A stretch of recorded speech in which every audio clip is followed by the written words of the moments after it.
எங்களை எல்லாரையும் மிரட்ட வச்சுட்டு இருக்கக்கூடிய டைரக்டர் அஜய் ஞானமுத்து அவர்களை பேச அழைக்கிறேன்.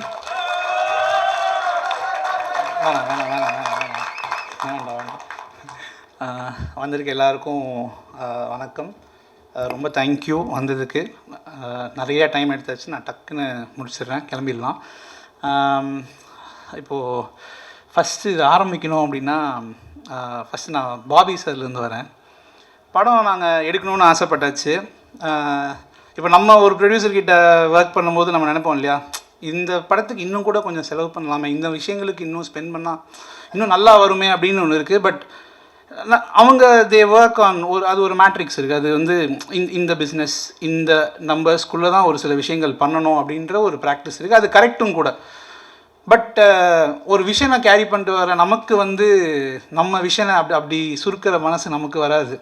ஸோ இப்போது என்ன பண்ண போகிறோம் அப்படின்னா, ஓகே பிரேக் பண்ணுவோம், என்ன இன்னும் ஓகே ஒரு 2 ஸ்டெப் போவோமா, அதிகமாக ஒரு 3 ஸ்டெப் போவோம் அப்படின்னு பட்ஜெட்டுக்கு மேலே ஒரு படம் ஒன்று பண்ணணும், ஒரு பெரிய ஹாரர் ஃபில்மாக ஒன்று பண்ணுவோம் அப்படின்னு பண்ண ஆரம்பித்தோம். அதுக்கு முதல் சப்போர்ட் மணி அண்ணன், அப்புறம் காசி சார். ஸோ இவங்க வந்து எனக்கு ஒரு எப்படி சொல்கிறது, கடவுள் அமைச்ச ஏஞ்சல்ஸ் மாதிரி சொல்லலாம். ஸோ என்ன ஒரு பிளைண்ட் ஃபெய்த்தா என்ன அப்படின்னு தெரில, பட் பிளைண்டாக நம்பினாங்க. நீங்கள் பண்ணுங்கள் சார் பார்த்துக்கலாம், நீங்கள் பண்ணுங்கள் சார் பார்த்துக்கலாம் அப்படின்னு. ஷூட்டில் எல்லா நாளும் மணி அண்ணன் வந்து ஸ்பாட்லேயே நின்று, அதே மாதிரி அவரோட வீட்டு ஃபங்க்ஷன் நடக்கும்போது ஒருத்தவங்க எடுத்து போட்டு செய்வாங்க இல்லையா, அந்த மாதிரி ஒன்று பண்ணி. ஸோ ரொம்ப தேங்க்ஸ்ண்ணே, காசி சாருக்கு ரொம்ப தேங்க்ஸ்.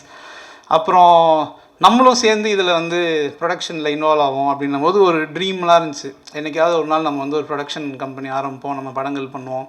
அப்போ வந்து எங்கள் தாத்தா பேரில் கம்பெனி ஸ்டார்ட் பண்ணி எங்கள் அப்பாவை ப்ரொடியூசர் ஆக்கி பார்க்கணும் அப்படின்னு ஒரு ஆசை. ஸோ அது வந்து நிறைவேறிச்சு. தேங்க்யூ ராஜ்குமார் சார், இந்த படத்தில் நீங்கள் ப்ரொடியூசராக இருந்ததுக்கு ரொம்ப தேங்க்ஸ். அப்புறம் தென் திடீர்னு ஒரு நாள் வந்து படம்லாம் ஆல்மோஸ்ட் ஷூட்டிங்லாம் முடிஞ்ச டைமில் ஒருத்தவங்க வந்து இந்த மாதிரி மனோஜ் சார்னு ஒருத்தவங்க வந்து உங்களை மீட் பண்ணணுன்னு சொல்கிறாங்க, ஜஸ்ட் மீட் பண்ணுறீங்களா, நம்மக்கிட்ட படத்தை பற்றி ப்ரெசென்ட் பண்ணுறதுக்கு என்ன இருக்குது அப்படின்னு கேட்டாங்க. நான் வந்து இல்லைங்க, ட்ரெய்லரே ஒரு ரஃப் கட்டாக தான் இருக்குது, அப்புறம் ஒரு சில சீன்ஸ் இருக்குது, நீங்கள் காமிக்கிறீங்களா, அவங்க வந்து உங்களை பார்க்கணுன்றாங்க இந்த படத்தோட பிஸ்னஸ் பற்றி அப்படின்னு. யார் மனோஜ் சார் அப்படின்னு கேட்டேன். மனோஜ் சார்னு ஓகே நமக்கு தெரியும், இப்போ எதுக்காக அப்படின்னா அது பிஸ்னஸ் விஷயமா, ஓகே அப்படின்னு நம்மளை கண்ணை கட்டி கூப்பிட்டு போகிற மாதிரியே கூப்பிட்டு போனாங்க. போய் மனோஜ் சாரை மீட் பண்ணி இதெல்லாம் காமிச்சேன். மனோஜ் சாருக்கு ரொம்ப பிடிச்சிருந்துச்சு. இந்த மாதிரி ஒரு கம்பெனி இருக்குது, ஒருத்தர் இருக்காருன்னு ஒரு திரைக்கு பின்னாடி ஒருத்தர் ஒளிச்சு வச்சே கொஞ்ச நாளைக்கு பேசிக்கிட்டு இருந்தாங்க. யார் அந்த ஒருத்தர்னு தெரில. அப்புறம் எக்ஸைட் ஆகி நிறைய விஷயங்கள் பேச ஆரம்பிக்கும் போது தான் இந்த மாதிரி இப்படி ஒரு கம்பெனி, இந்த கம்பெனியை வந்து பாபி பாலச்சந்திரன் ஒருத்தவங்க இருக்காங்க, அவங்க வந்து பண்ணுறாங்கன்னா, நான் உடனே இம்மீடியட்டாக போய் கூகுளில் சர்ச் பண்ண ரிசல்ட்டு பேஜஸ்லாம் போய்கிட்டே இருக்குது. ஐயோ இப்படி ஒருத்தர் வந்து இப்போ இங்கே வரப்போகிறாரா, இந்த மாதிரி என்ன ரீசன் அப்படின்னு பார்க்கும்போது அவருக்கு ஃபிலிம்ஸில் இருக்கிற ஒரு பேஷன், அவர் இந்த பிஸ்னஸ்குள்ளே வென்ச்சர் பண்ணணுன்னு ரொம்ப நாளாக ஆசைப்பட்ட ஒரு விஷயம். அவங்களோட ஃபஸ்ட் ஃபில்மாக இது இருக்கணும்னு அவங்க ஆசைப்பட்டு இதை இன்னும் பெருசாக ரீச் பண்ணணும் போது, நான் ஃபஸ்ட்டு சொன்னேன் இல்லையா, இப்போது எவ்வளோ நம்ம உடச்சிட்டு போக முடியும் அப்படின்ட்டு போவோம். 2 ஸ்டெப் போவோமா, 4 ஸ்டெப் போவோமா, 6 ஸ்டெப் போவோமான்னு போனோம். இதெல்லாம் பத்தாது, இன்னும் வாங்க இன்னொரு 3 ஸ்டெப் மேலே போகலாம் அப்படின்னு வந்து கைப்பிடிச்சி தூக்கிட்டு போன ஒரு பர்சன் தான் Bobby sir and Manoj sir and VDG.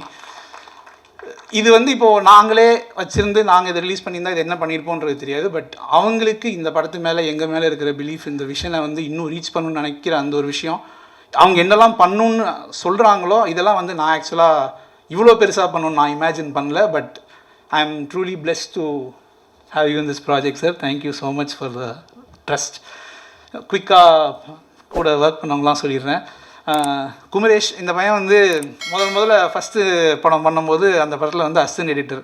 So எப்படின்னா முக்கால்வாசி நாள் வந்து ஷூட்லாம் முடிஞ்சதுக்கப்புறம் நைட்டு வந்து உட்காந்து அந்த எடிட்டை காமிச்சு ஓரளவுக்கு அதை வந்து ரெடி பண்ணுவோம். ஒரு இது மாதிரி பாதி நேரம் நான் வந்து ஷூட் முடிச்சுட்டு வந்து தூங்கிட்டே இருப்பேன். சார் எழுப்பி ஒரு பையன் வந்து என்னை வேலை வாங்கிட்டே இருப்பான். அவன் நடுவில் ஒரு பாயிண்ட்டுக்கு மேலே அவனுக்கு என்ன இஷ்யூன்னு தெரில, எடிட்டிங்கே வேண்டாம் அப்படின்னு ஊருக்கு கிளம்பி போயிட்டார்.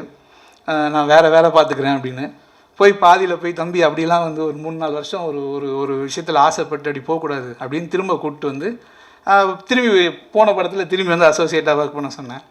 இப்போ இந்த படம் பண்ணணும் போது ஓகே இந்த பையன் வந்து ஒரு ரொம்ப நாள் ஒரு உழைப்பை போட்டார், இவர் வந்து டெபியூட் ஆகிறதுக்கான இது கரெக்டான டைம் அப்படின்ற ஒரு ஃபீல் ஆச்சு.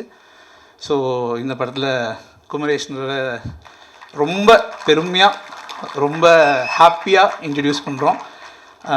இன்னும் பெரிய ஹைட்ஸ் இவர் போவார். இவரோட ஒரு சென்ஸாக இருக்கட்டும், இவரோட எல்லாமே, அவரோட விஷனாக இருக்கட்டும், ரொம்ப பெருசு, ரொம்ப யூனிக்கானது. ஸோ அவருக்கும் அவரோட கெரியருக்கும் என்னோட பெரிய விஷஸ். அப்புறம் ஹரிஷ் என்னோடய பிரதர் மாதிரி, கோப்ராவில் சேர்ந்து ஒர்க் பண்ணோம். பெரிய உழைப்பு, அதுக்கான அது வேறு விஷயம். ஓகே, பட் உழைப்பை போட்டோம். இப்போ திரும்பி இதில் ஒரு இக்கட்டான ஒரு சூழ்நிலை எனக்கு வந்து ஒரு சில கன்ஸ்ட்ரெயின்ஸ் இருக்குது. அந்த கன்ஸ்ட்ரெயின்ஸோட இப்படி ஒரு விஷயம் பண்ணணும் அப்படின்னு ஹரிஷ்ட போய் பேசும்போது, பண்ணலாம்ன்றத இது என்ன அதையே இழுத்துட்டோம், இதை இழுக்க மாட்டோமா அப்படின்னு வந்து ஆரம்பித்தோம். ஆனால் இதுவும் கஷ்டம்தான் இழுக்கிறதுக்கு. ஸோ திரும்ப என் கூட வந்து இழுக்கிறதுக்கு கஷ்டப்பட்டதுக்கு ரொம்ப தேங்க்ஸ். அண்ட் சாம் பிரதர், அதாவது நான் இப்போ பாபி சார் வந்து அடுத்தடுத்த படங்களுக்கு யார் மியூசிக் பண்ணலாம் இந்த மாதிரி ஒரு ஐடியா இருக்குது அப்படின்னு நான் சொன்னேன். சாம் எப்படி அப்படின்னாங்க, சார் படத்தோட ஸ்டோரி நல்லா கன்வே ஆகணும் அப்படின்னு நினச்சிங்கன்னா கண்ணை மூடிட்டு சாம் கிட்டே போங்க. ஏன்னா அவர் மியூசிக் டைரக்டரில் அவர் ஃபஸ்ட்டு ஒரு டிரெக்டரு.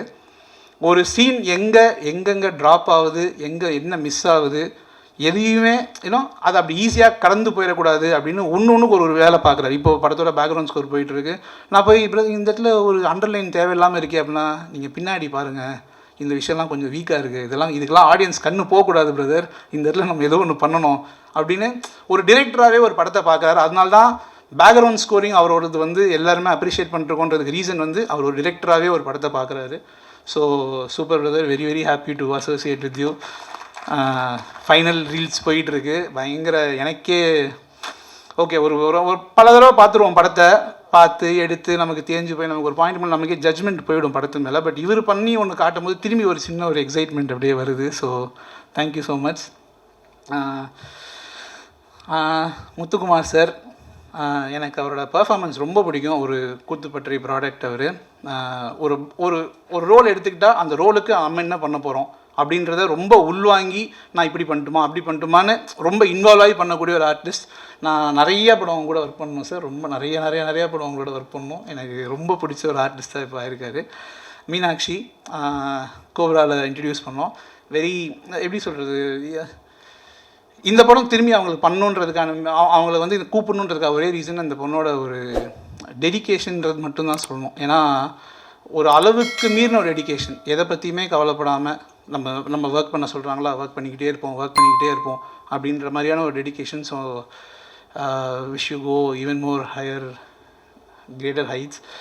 அருண் பாண்டியன் சாரில் வந்து ஒரு முக்கியமான ரோலுக்கு கேட்கணும் அப்படின்னும்போது நமக்கு ஃபஸ்ட்டு எங்கள் ப்ரொடியூசர்ஸோட ரிலேட்டிவ் தான். சார் நீங்கள் வேணால் கேட்டு பாருங்கள், ஒரு ரோலுக்கு நான் பேசணும் அவர்கிட்ட அப்படின்னா, அவர் இப்போ பண்ணுறதில்ல, ரொம்ப சூஸிங்காக அவர் அப்படின்னாங்க. சரி நம்ம ஒரு மீட் பண்ணணும் கேளுங்களேன் அப்படின்னா போய் மீட் பண்ணி கதை சொல்ல ஆரம்பித்தேன். அவர் கேரக்டராக தான் யூஸ்வலாக ஆர்டிஸ்ட் கேட்பாங்க. அவர் அதை விட்டுட்டு ப்ரொடியூசர் மாதிரி கதை கேட்க ஆரம்பிச்சார். எனக்கு அப்போ என்ன ஆகிடுச்சுன்னா, இவர் உங்கள் கசின்ஸுக்காக உட்காந்து கதை கேட்டுக்கிட்டு இருக்காரு நம்மக்கிட்ட, இவன் ஒழுங்காக கதை பண்ணியிருக்கானா இல்லையான்னு அப்படின்ற மாதிரி ஒரு ஃபீலிங் கொடுத்தார். பட் ஆனால் ரொம்ப க்ளோஸான ஒரு பாண்ட் ஒன்று க்ரியேட் ஆகிருக்கு எனக்கும் அவருக்கும். ஸ்பாட்டில் ஒரு சீன்லாம் எடுத்துக்கிட்டு இருக்கும்போது தூரத்தில் இருப்பார், அவர் இல்லாத ஷாட்டை தான் இங்கே எடுத்துக்கிட்டு இருப்போம். டக்குன்னு ஓடி வந்து டேய் அந்த க்ளோஸ்அப் எடுத்துட்டியாடா அப்படின்னுவார். சார் அடுத்து தான் சார் எடுக்க போகிறேன். ஓகே அதை மறந்துடாது, நீ சொல்லும் போது நல்லா இருந்துச்சு அப்படின்ட்டு போயிடுவார். திரும்பி எங்கே வந்து ஓடி வருவார், அந்த ஒரு ஷாட்டு சொன்னியா அதை எடுத்தியா இல்லையா அப்படின்னு வருவார். ஸோ அப்பப்போ வந்து செக் பண்ணி பண்ணுறேனா இல்லையா. இப்போ சிஜி வேலை போய்கிட்டு இருக்கு, அதே கம்பெனியில் அவரோட படத்தை வேலை கொடுத்துருக்காரு, வேற ஒரு ப்ராஜெக்ட் ஒன்று. என் ப்ராஜெக்ட் கூட நீங்கள் நிறுத்திடுங்கப்பா, டிமாண்டி ஒழுங்காக பண்ணி கொடுங்க, காமிங்க அவனுக்கு பண்ண ஷார்ட்லாம் காமிங்கன்னு சிஜி செக் பண்ணுறாருன்னு கம்ப்ளைண்ட் பண்ணுறாங்க. ஸோ அந்தளவுக்கு ஒரு பயங்கர இன்வால்வ்டாக அது. அப்புறம் பிரியா, இது வந்து ஒரு வெரி வெரி வெரி ஒரு ஸ்ட்ராங்கான ஒரு ரோல்.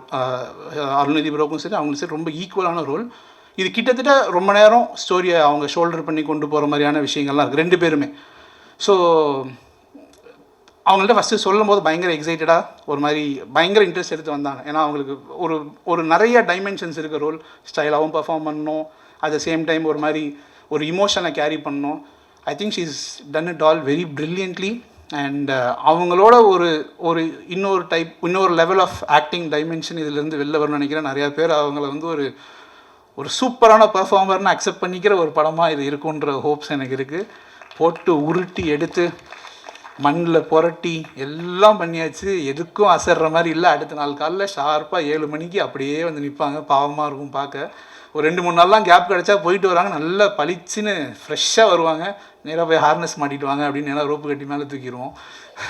எதுக்குமே அசராமல் நீங்கள் என்னன்னாலும் பண்ணுங்கடா, நான் நடிக்கிறேன்டா அப்படின்ற மாதிரி ஒரு பயங்கர எஃபர்ட் போட்டு பண்ணியிருக்காங்க. So thank you so much. எங்கள் அப்பா ஒரு விஷயம் சொன்னோம், பயங்கர அப்ரிங்லேயே ஒரு பயங்கர ஸ்ட்ரிக்ட்டு, கிட்டத்தட்ட ஒரு மிலிட்ரி வீடு மாதிரி இருக்கும். காலைல 5 மணிக்கு எந்திரிச்சு ஆகணும், இல்லைனா அடி விழும். இப்போ வரைக்கும் வந்து எனக்கு வேலையே இல்லைனாலும் காலைல 4:30 மணி 5 மணிக்கெலாம் முழிப்பு வந்துடுது. அந்த மாதிரி ஸ்கூல்லாம் வந்து அட்டண்டன்ஸ்லாம் 100% இருந்தாகணும், இல்லைனா அதுக்கு ஒரு அடி விழும். ஸோ எப்படின்னா இந்த லெஃப்ட் ஹேண்டில் எனக்கு ஒரு 9 தடவை ஃப்ராக்சர் ஆகிருக்கு. ஃப்ராக்சர்னா ஆச்சுன்னா அதில் ஒரு 6 தடவை பயங்கரமான எலும்பு உடஞ்ச அளவுக்கான ஃப்ராக்சர்ஸே இருக்குது. ஸ்கூலில் விளையாடும் போது அடிபட்டு கையை உடச்சிருவேன். நேராக வேனில் தூக்கிட்டு போய் ஹாஸ்பிட்டலில் போட்டுருவாங்க, ஸ்கூல் வேனில். வருவார், நேராக வந்து பிக்கப் பண்ணிட்டு போவார். ஃபுல்லாக கட்டியிருக்கோம். அன்றைக்கி ஒரு நாள் நைட்டு விட்டுருவார். அடுத்த நாள் காலைல அடித்து எழுப்பி ஸ்கூலுக்கு போன அனுப்பிடுவார். இது வந்து ஒரு வாட்டி நடந்திருக்கு. இது ஏன் சொல்கிறேன்னா, அடிப்பட்டாலாம் படுத்து தூங்குறதுக்கெலாம் இடமே கிடையாது, ஓடிக்கிட்டே இருக்கணுன்றது என் அப்ரிங்கிங்கில் கொண்டு வந்த ஒரு விஷயம். ஸோ பட் இது சினிமா இல்லையா, இங்கே தனியாலாம் எந்திரிச்சு ஓட முடியாது, கூட யாராவது வேணும். படம் சரியாக போகல. ஃபஸ்ட்டு ஷோ காலைல 5 மணி பார்த்தோன்னா ரிவ்யூஸ்லாம் ஒரு மாதிரி இருக்குது. நேராக ஆஃபீஸ் போயாச்சு. 9 மணிக்கெலாம் ஆஃபீஸில் இருக்கோம். பசங்க எல்லோரும் வெளில இருக்காங்க. நான் டோரை லாக் பண்ணிட்டு 5 நாள் தூங்கலை ப்ராப்பராக. லாஸ்ட் 5 days நான் கொஞ்ச நேரம் போய் ரெஸ்ட் எடுக்கிறேன் அப்படின்னு டோர் லாக் பண்ணிட்டு போய் படுத்துட்டேன். ஆனால் தூக்கமே வரல. என்னடா என்ன ஏன் அப்படின்னு, ஏன்னா அது ஒரு 4.5 வருஷ உழைப்பு இல்லையா, அது அவ்வளோ ஈஸியாக நம்ம அது கடந்து போயிட முடியாது. அப்படியே இருக்கும்போது ஒரு half an hour கூட ஆகலை, அந்த மார்னிங் ஷோ போய்கிட்டு இருக்கு. டோரை வந்து நாக் பண்ணுறாங்க. என்ன எதுக்கு எழுப்புறீங்க அப்படின்னா, அருணதி பிரதர் வந்திருக்காரு, அவங்கள மீட் பண்ண அப்படின்னாங்க. நான் டக்குன்னு போய், வாங்க ப்ரோ என்னாச்சு, வாஜி என்ன சாப்பிட்டியா, இல்லை ப்ரோ சாப்பிடல அப்படின்னா, அவங்க அசிஸ்டன்ட் டைனிங் போய் சாப்பாடு வாங்கிட்டு வாங்க அப்படின்ட்டு எல்லோரும் பசங்களாம் வெளில உட்காந்துங்க டைனிங் டேபிளில். அதாவது படத்தோட ஃபஸ்ட் ஷோ ஓடிக்கிட்டு இருக்கு, ஸ்பெஷல் ஷோ மட்டும் முடிஞ்சிருக்கு. என்னாச்சு இதுக்கெல்லாம் டவுன் ஆகிட்டா எப்படி அப்படின்னாரு. இல்லை ப்ரோ ஒன்றும், சரி வாங்க தூக்கி போடுங்க அடுத்த வேலையை பார்ப்போம் அப்படின்னாரு. அந்த இது இருக்கு இல்லையா, அது வந்து ஓடணுன்றது வந்து நம்ம அப்ரிங்கிங்கில் இருக்கலாம், ஆனால் கை கொடுக்கறதுக்கு யாரோ ஒருத்தர் எனக்கு அங்கே தேவைப்பட்டாங்க. அது வந்து விழுந்து ஒரு செகண்டு கூட ஆகல, கை வந்துச்சு. ஸோ அதுக்கு ரொம்ப ரொம்ப ரொம்ப பெரிய தேங்க்ஸ். அவர் வந்து ஃப்ரம் day 1 இன்றைக்கி வரைக்கும், இந்த ஈவெண்ட் இப்போ என்ன லெவலில் நடந்துக்கிட்டு இருக்குது, ஒழுங்காக நடந்துச்சா இல்லையான்றது இப்போ நான் வெளில போய் ஃபோன் பண்ணி அவருக்கு சொல்லணும். படம் போயிட்டு இருக்கும்போது ஃபினான்ஸ் கரெக்டாக இருக்கா, எந்த ப்ராப்ளமும் இல்லையா, ஷூட் நிற்காமல் போகுமா, ஏதாவது ஹெல்ப் வேணுமா, என்ன பண்ணணும், படம் பிஸ்னஸ் வரைக்கும் ஆச்சா, என்ன நடக்குது. ஸோ இது வந்து அவர் பண்ணிடணுன்ற அவசியம் இல்லை, அவர் பண்ணியிருக்காருன்னா ஸோ அது வந்து ஒரு பாண்டுன்னு வச்சுக்கோங்க. இந்த மாதிரிலாம் பாண்ட் இருக்கிற வரைக்கும் நம்ம அவ்வளோ ஈஸியாகலாம் விழுந்துட முடியாதுன்ற ஒரு விஷயந்தான். இது வந்து ஆக்சுவலாக நான் வந்து ப்ரொடியூஸ் பண்ணி எழுதி, என்னோடய கோ-டைரக்டர் வெங்கின்னு ஒருத்தர் தான் டிரெக்ட் பண்ணுற பிளானில் இந்த ப்ராஜெக்ட் அனௌன்ஸ் பண்ணோம். இது நான் என்னோட போன படம் ரிலீஸுக்கு ஒரு 7-8 மாதம் முன்னாடி. ஸோ அந்த டீமோட நான் உட்காந்து டிஸ்கஷன்ஸ்லாம் போயிட்டு இருந்தேன் போஸ்ட் ப்ரொடக்ஷன் டைமில். அந்த டீம் பயங்கர எக்ஸைட்டடாக எல்லாம் ஒர்க் பண்ணிட்டு இருந்தாங்க. எனக்கு இந்த போன படத்தோட ரிசல்ட் சரியில்லை அப்படின்ன உடனே என்னடா அப்படின்னு இருக்கும்போது, அந்த வெங்கின்றவர் என்கிட்ட வந்து ஒரு மேட்ரு சொல்கிறாரு, நீங்கள் ஹாப்பியாக இருந்தால் தான் நாங்கள்லாம் வந்து ஹாப்பியாக இருக்க முடியும். இந்த படம் எனக்கு என்னை விட இப்போ உங்களுக்கு தேவை, இதுலேருந்து நான் விளைவிக்கிறேன், நீங்கள் பண்ணுங்க அப்படின்னாரு. ஸோ இந்த மனசு வந்து எத்தனை பேருக்கு வரும்னு தெரில. எனக்கு சுற்றி இப்போது நல்ல அசிஸ்டன்ஸ் அப்படின்றாங்களே, இவங்க வந்து எனக்கு அசிஸ்டன்ஸ் கிடையாது, நான் முதல் படத்துலன்னு சொல்லிருக்கேன். எனக்கு எல்லா படத்துக்கும் இது கடவுளோட பிளெஸிங்காக என்னன்னு தெரில. எனக்கு கூட பிறந்த தம்பி இருந்தால், இத்தனை தம்பிங்க இருந்தால் எனக்கு இப்படி பார்த்துருப்பாங்களான்னு தெரில. எனக்கு ஒருத்தரும் எனக்கு தம்பிங்க மாதிரி என் கூடவே நின்றுருக்காங்க. ஸோ அவங்க எல்லாருக்கும் தேங்க்ஸ். வெங்கி ப்ரோக்கு ரொம்ப ரொம்ப தேங்க்ஸ், வந்திருக்காரான்னு கூட தெரில. So thanks. அவர் கூடிய சீக்கிரம் இதே எங்கள் பற்றைன்ற கம்பெனிலேயே கூடிய சீக்கிரம் அவர் டிரெக்டராக வருவார். அதுக்கான எல்லா எஃபர்ட்ஸும் நாங்கள் எடுத்துக்கிட்டு இருக்கோம். இன்னொரு ஃபங்க்ஷனில் அவரை டிரெக்டராக இன்ட்ரடியூஸ் பண்ணுற ஃபங்க்ஷனில் ரொம்ப பெருமையாக நான் அவரை இன்ட்ரடியூஸ் பண்ணுவேன். அண்ட் அவங்க எல்லாருக்கும் வந்ததுக்கு ரொம்ப தேங்க்ஸ். Thank you so much.